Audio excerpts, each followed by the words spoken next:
I mean, everything we just talked about with that individual kind of student, that gets timed by 10 or 20 when you bring it into the boardroom, because now you're dealing with probably 10 or 20 different personalities, all of which are going to have a different view, all of which are going to have a different Hmm. opinion on AI. And that can often lead to just kind of stagnation because you can't find a clear way through.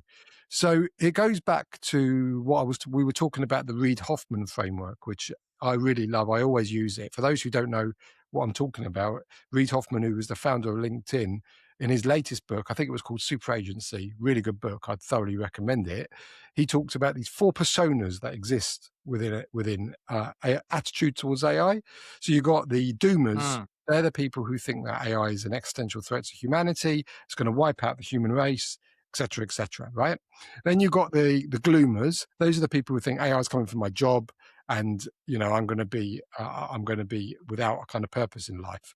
Then you've got the bloomers. They're the kind of balanced optimism. They're the people that they want to embrace AI. They see it as an opportunity, but they're a bit worried about how to deploy it properly.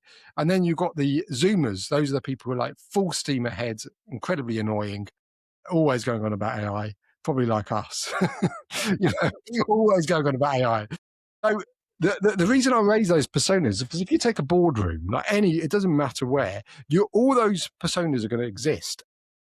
Again, this comes back to decisions. How are you going to address those decisions? That can either turn into a source of conflict where you can't really navigate an AI strategy that is workable because there's so many conflicting opinions, or you can take the approach that everyone's opinion is valid because we're even though it feels like a lot's changed, we're still very early on in this journey, and the truth is nobody really knows how it's all going to pan out. There's lots of opinions, and actually listen to, if you're a doomer, you need to listen to a zoomer, and if you're a zoomer, you Mm. need to listen to a To bloomer. balance things out, always, right? Listen to other people's opinions because Yeah. they always come from somewhere. So if you've got someone on the board who's let's say a gloomer, and that fear, because the gloom is all around fear, right? Their fear of jobs, that comes from somewhere. So you need to address it. You need to find out, well, what is the issue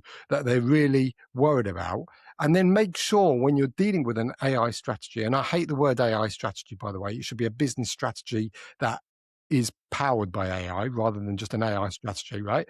First of all. But when you're dealing with that strategy that has AI in it, you're addressing those concerns. Otherwise, you're going to end up with a situation where people feel unheard and you won't have a unified approach.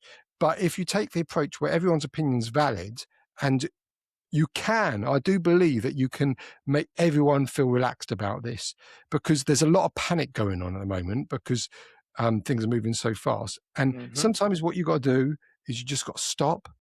You've got to take stock.